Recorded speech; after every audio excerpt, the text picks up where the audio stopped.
Once upon a time, there was a colorful and fragrant village called Mithapur. The special thing about this village was that every child here loved sweets, chocolate, toffees and ice cream. There were only sweet shops in the market here, and school.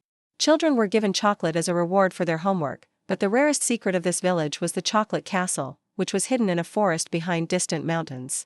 It was said that the walls of this castle were made of chocolate, the doors were made of toffees, the roofs were made of cakes and the floor was made of ice cream. But it was not easy to get there, because this castle was guarded by a strange talking parrot, who used to ask questions to every visitor, and if they did not get an answer, he would imprison them under a spell.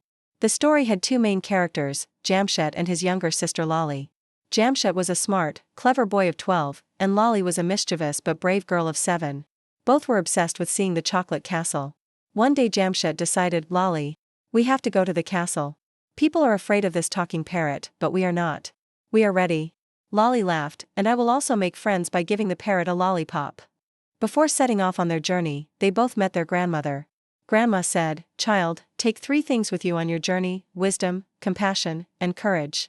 If even one of them weakens, the chocolate castle will become a dream. Then, Grandma gave them an old map, which showed the route to the castle, and some mysterious signs. Looking at the map, they reached a deep forest. Round jelly berries were hanging from the trees, the leaves were shining like candies, and colorful marshmallows were growing on the ground. Suddenly, a loud voice rang out, who is on the way to the chocolate castle? A tree opened its eyes and spoke. It was a talkative tree. We are Jamshed and Lolly. We want to see the castle, Jamshed said. First tell me, if you get a whole cake and a hungry rabbit, what will you do? Jamshed immediately replied, I will eat half of the cake myself, and give half to the rabbit. The tree smiled and opened the way. You have both intelligence and compassion. Go, you have passed the first test. Moving forward, they reached a river, whose water was full of sparkling toffees. But there was no bridge over the river. Lolly started crying, now let's go back, Jamshed. We will never reach the fort. Jamshed looked carefully at the river, and suddenly he saw stones, which were submerged at the bottom. He jumped in turn and reached the other bank and said to Lolly, Lolly, you just look at my footprints and come. Lolly came hesitantly, and finally they both reached the other side. The next challenge was the ice cream mountain. It was very difficult to climb, because the melted ice cream made their feet slippery.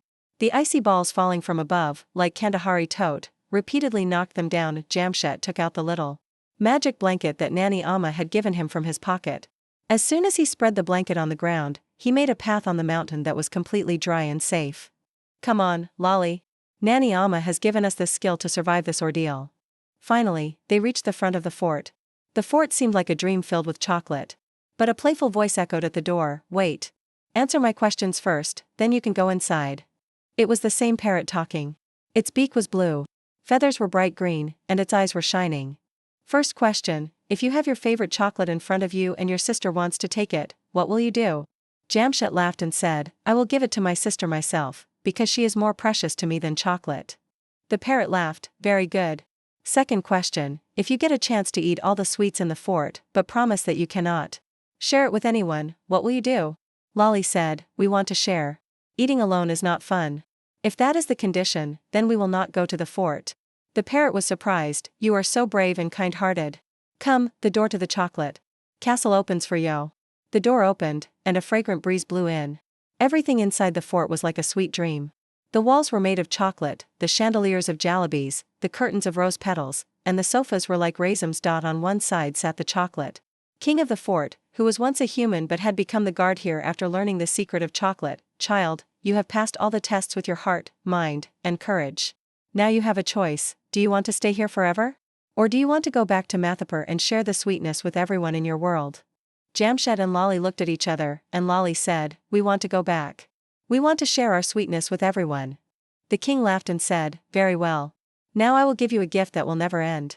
When he returned to Mithapur, he had a magic basket in his hand, from which fresh chocolates, toffees and sweets came out every day, and whoever he shared them with, their hearts would be filled with joy. Grandma Amma said, you have increased my pride.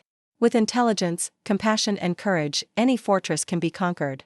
The talking parrot also came with them, and now he would ask riddles to the children in the school of Mithapur and spread laughter. The chocolate castle and the talking parrot was not just a campaign, but a lesson that the sweetness of the heart is more precious than any sweetness in the world.